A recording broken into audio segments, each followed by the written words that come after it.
Hola, salut à tous, chapitre 71 de Dan Dadon est là. Oui, le combat contre le Caju là, il serait temps d'apprécier. Ouais. Il est sympa, mais quand tu compares au dernier combat qu'on a eu, quoi, Takakura, même si et contre une maléfique en plusieurs rounds, quoi, oui, c'est pas comparable. Le maléfique, quand il se battait, l'intensité qu'il mettait, la détermination qu'il mettait, tu veux pas comparer. Tu veux pas comparer. Et en général, je préfère plutôt les combats entre guillemets entre humains, quoi. Entre, oui, robots, monstres. Oui, c'est sympa, mais parce que exemple dans Gundam, quoi. J'aime bien les combats, mais moi c'est surtout en fait les intrigues entre les humains dans entre les humains, quoi. En gros, genre les différentes groupes, quoi. J'ai pas les noms en tête comme ça, puis ça fait longtemps, quoi. Genre il s'appelle comment? Gundam Char contre-attaque, je crois. Attends, je vais regarder vite fait. Je fais une parenthèse là. Gundam Char contre-attaque. Oui, c'est bien ça. Genre dans Gundam Char contre-attaque, quoi. Les combats, en gros, entre les Gundam, c'est sympa, mais moi, c'est plus les intrigues entre les humains qui m'intéressaient, quoi, dans Gundam, quoi. Dans, oui, les combats, en gros, monstres, robots, quoi. Oui, c'est pas trop mon truc, quoi. Donc, je préfère plus les combats humains contre humains, quoi. Donc, là, je trouve que le combat, en gros, enfin, Gundam contre Kaiju, il a duré assez longtemps. Kinta a été introduit, c'est bon, on sait qu'il fera partie du groupe maintenant. Il a eu la lumière sur lui, les spotlights, c'est bon, on peut abréger le combat. Takaka récupère sa Kintama et on passe à autre chose. Et petit à petit, on nous introduit les souterrains parce que oui, moi, c'est ce qui m'intéresse quoi. En gros, comment ils vivent, combien il y en a au Japon, c'est ça, les gentils, les méchants, si on a qui vont intégrer le groupe de AC Takakura, enfin, tout ça, ça m'intéresse quoi. Et j'aimerais qu'on abrège en fait Takakura et sa Kintama parce que oui, ça fait des mois et des mois qu'on on est dans ça, quoi, parce qu'on a eu, entre guillemets, un détour à faire avec l'histoire de l'homme maléfique, quoi, mais rappelle-toi, à la base, quand ils allaient dans le village de Gigi, quoi, c'est parce qu'ils pensaient que peut-être que les événements paranormaux qui se passent là-bas, c'est à cause d'Akintama, Takakura, ce genre de choses, quoi, donc j'espère vraiment que, oui, on abrège le combat cette semaine, et petit à petit, on introduit les souterrains, en gros leur vie, en gros ceux qui en gros jouent un rôle important dans la société, en gros les méchants, les gentils, ceux qui veulent pas en gros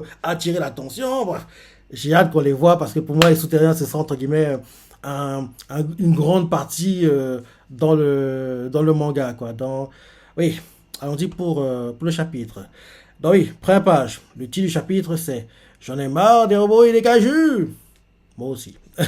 Donc, on voit une vue aérienne quoi, du Caju qui s'est écrasé après le suplex que AC lui a fait. Quoi. Ça fait en gros une grosse explosion. Il y a plein de poussière, de fumée quoi, qui se répand. Et là, derrière, on voit la nuque du Caju quoi, qui s'est écrasé contre le sol. Parce que rappelle-toi, elle avait fait tourner, tourner, tourner, tourner, tourner. Après, voilà, elle a écrasé contre le sol. Quoi. Donc, je dis que l'impact, il a dû être, oui, dingue quoi. Donc, on voit que le caju, petit à petit, il rapetissit, rapetissit, rapetissit, rapetissit. Donc, on voit clairement que oui, il doit être KO, hein, parce qu'il devient de plus en plus petit, quoi. Et là, on voit, ça fait un cratère carrément, quoi. Et ça fait un cratère, hein, la bombe, là. Et là, d'un coup, on voit en fait que ça fait un cratère, et derrière, on dirait que le cratère, en gros, enfin, la ville détruite par la bombe d'AC, quoi, on dirait qu'elle se reconstruit parce que à la base, AAC est d'un endroit, il y a un cratère. Enfin, le robot, quoi, il est d'un endroit, il y a un cratère, quoi. Et d'un coup, on a un claquement de doigts, quoi, un clin des yeux d'un coup, et on voit que oui, la vie est redevenue normale, quoi. Et là, derrière, AAC comprend pas, il fait oh, c'est quoi ça? Il a apparu tout à coup. Ah, ah, ah, j'ai compris, j'ai compris. Parce que oui, faut pas oublier que les combats qui se passent là, c'est entre guillemets, pour son équivalent quoi, une sorte de digital world quoi, de digital world quoi, dont en gros, quand en gros il y a des combats dans le monde parallèle dans lequel il se trouve, quoi, tous les dégâts dans ce monde-là n'ont pas de répercussions dans le monde réel, quoi. Donc en gros tu peux tout casser, tout détruire, en sachant que oui, dans les maisons, il y aura personne parce que oui, c'est un monde parallèle, quoi. En gros, c'est un peu comme Digital World, dans Digimon, quoi, dans Digital World, exemple, oui, tu peux tout casser, quoi. Tout détruire, faire ce que tu veux, sache que les dégâts que tu auras fait dans Digital World, quoi, n'ont pas de répercussions dans le monde réel, alors que quand tu fais des dégâts dans le monde réel, bah, forcément, ils restent, et imagine, tu détruis une maison, il y a des gens qui sont chez eux, quoi, en gros, ils vont mourir, quoi, et la mort sera réelle, entre guillemets, quoi, ce genre de choses, quoi. C'est pour ça que, exemple, quand je regarde Digimon tout le temps, je dis tout le temps que oui, dès que tu vois un Digimon maléfique, réfléchis même pas. Ben, le Digital World, quoi. Et c'est un truc qui m'énerve souvent dans la TV. Parce que ils prennent trop de temps à mettre le Digital World, quoi, avec la Digivice, quoi. Et apparemment, ça fait des victimes, en gros, des victimes, quoi. Qui, oui. Genre, il y a 2 épisodes, quoi. C'est un truc qui m'a énervé, quoi. Genre, il fait un épisode où il y avait, en fait, une araignée, quoi. Enfin, un Digimon qui avait une double personnalité, quoi. Il répondait à un virus sur les gens. Et en gros, les héros, quoi, ils prenaient leur temps, ils prenaient leur temps. Je dis, mais les gars, vous savez que en gros, vous cherchez un Digimon maléfique, quoi. Mettez Digital World directement, comme ça, tous les humains vont disparaître. Et en gros, le trouver sera plus facile, quoi. Non. Apparemment, c'est des trucs qui m'énervent, quoi. Mais bon, tout ça pour dire que, en gros, assez. En gros, on contrôle le robot, quoi. Après avoir fait la bombe, on voit que d'un coup, le décor change, quoi, comme si genre où elle avait fait la grosse bombe, quoi, le cratère, quoi. Tout est, on dirait que c'est reconstruit, mais en fait c'est pas ça, c'est parce qu'en fait elle est retournée dans le monde réel, quoi, parce qu'on voit qu'il y a des gens qui en gros qui apparaissent, quoi, à l'endroit, et on voit que l'endroit est plus détruit, quoi. Les gens voient le robot, ils font oh, c'est quoi ça? On se fait hein, il a pas tout le coup, c'est un robot. Et on voit Yasuo qui fait oh non, on est de retour, comment je fais pour revenir à la normale? Et là derrière, Kinta fait à Ayase, imagine là, imagine ta maison. Et Ayase fait oh, je vois.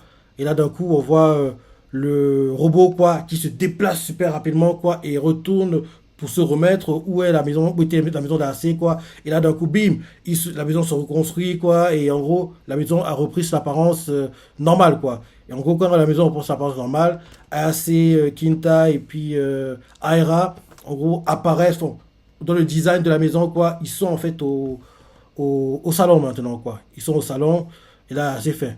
On est revenu, et là, d'un coup, on la voit qui, on dirait qu'ils ont le mal, on dirait qu'ils ont envie de vomir, quoi, les deux, Ayase et puis Aira, et ils vont directement, et on la voit qui court, qui vont aux toilettes. On voit Kinta qui en larmes fait j'étais dans un robot!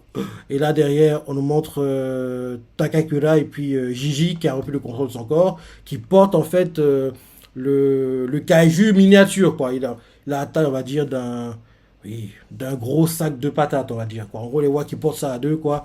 Et là, on le voit qui court, quoi. Gigi et puis Takakura, ils font ah oh non, j'ai trop mal au dos.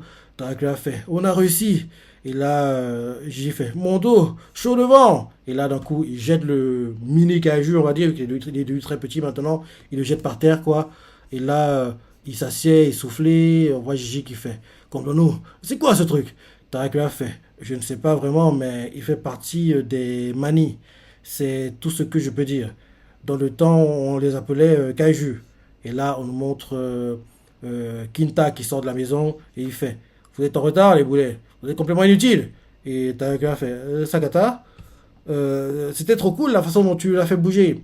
Et Kinta fait oh pitié, c'était trop facile. En gros, le gars il veut faire le gars fier, quoi. Il fait oh pitié, c'était trop facile, surtout pour moi. Et là derrière, Gigi fait Kinta, t'es trop fort. Et là, Kinta fait ne sois pas si familier avec moi, le beau gosse. Et là, Takakura lui fait et assez Shadori, Sakata Kinta fait elles vont bien, grâce à moi. Et Takakura fait ouf, heureusement. Derrière, on voit Kinta qui fait plus important. Vous me devez des explications. Est-ce que vous battiez contre ce Kaiju pour protéger la Terre? Et là, Takakura fait non, pas du tout. Assez et moi cherchions une balle dorée de 5 centimètres de diamètre. Mais les aliens, les esprits, mais les aliens, les esprits et tout sont aussi à sa recherche. On doit absolument la récupérer. Et là, Kinta fait est-ce que c'est le sort de la Terre? Est-ce que le sort de la Terre repose sur cette balle dorée? Et Takakura fait, non, c'est pas si important que ça. Parce que oui, le gars, il veut s'enflammer, quoi. Il pense en fait que oui, il doit sauver la Terre, il sera le héros, c'est ça. Gars, c'est bon, quoi, calme-toi.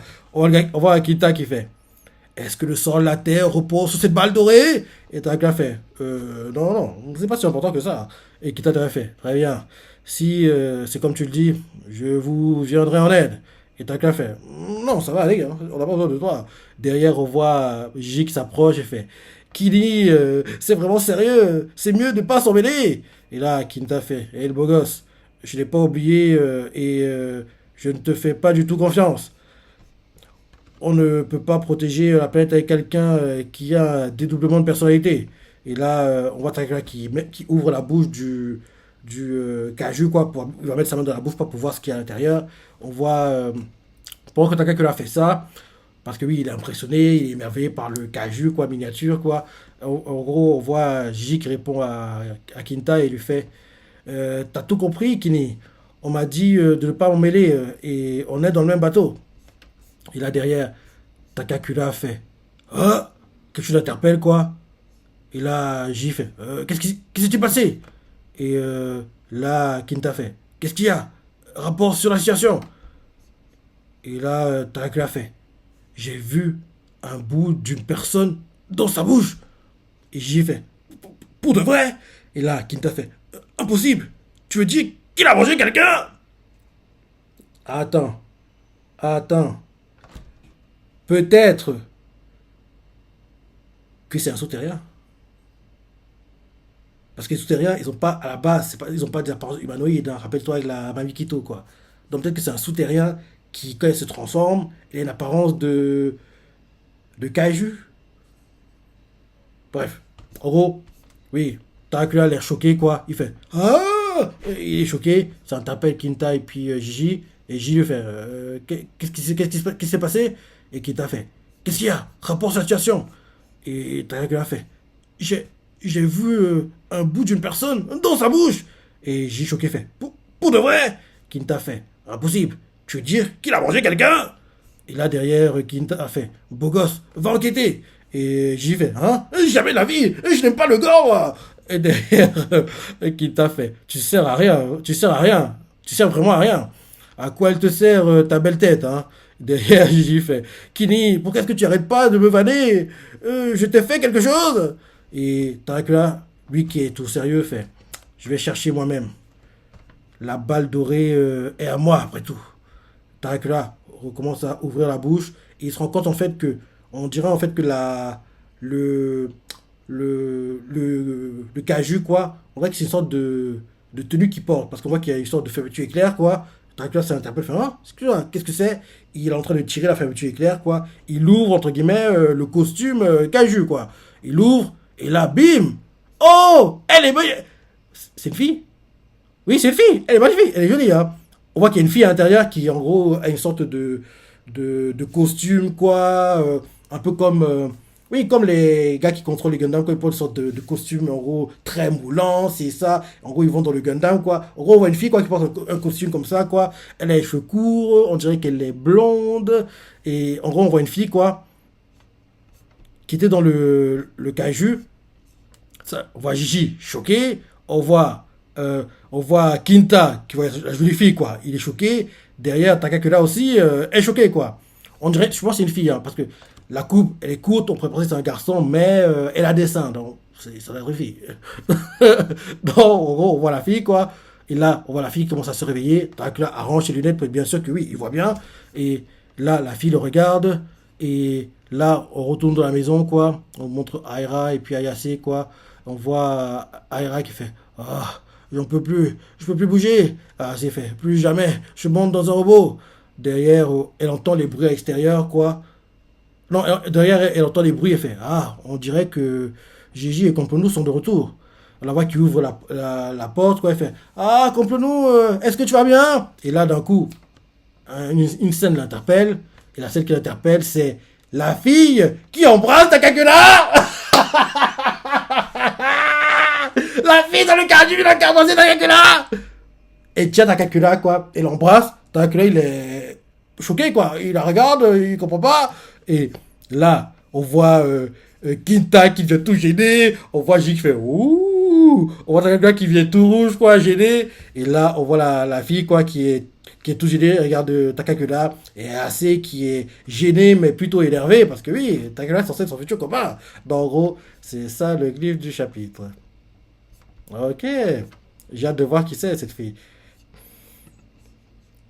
Donc peut-être parce que oui, j'ai dit qu'il faudrait qu'il y ait une fille et un garçon qui intègrent le groupe. Donc peut-être que la fille dans le caju, c'est la fille qui va intégrer le groupe. Je pensais que ce serait peut-être la déléguée de classe, quoi, celle qui en gros pensait que oui, assez en gros brutalisait Takakura, l'intimidait, c'est ça. Je pense que c'était elle qui serait intégrée parce que vu comment elle a été introduite, quoi, donc je disais que oui, on la verrait plus souvent, non. Mais apparemment, ça devrait être la fille contre le caju qui devrait, entre guillemets, intégrer le groupe. Mais là, entre guillemets, c'était une méchante et Jacques nous explique en gros son histoire, quoi. Pourquoi elle était dans le caju, pourquoi elle s'attaquait. Donc, on comprend un peu ça, quoi. Donc, peut-être que, en fait, c'est elle qui a la Kintama de Takakura et aussi, pourquoi elle l'a embrassé, quoi. C'est quoi cette histoire? Bref. J'aime bien le cliff. J'aime bien le cliff.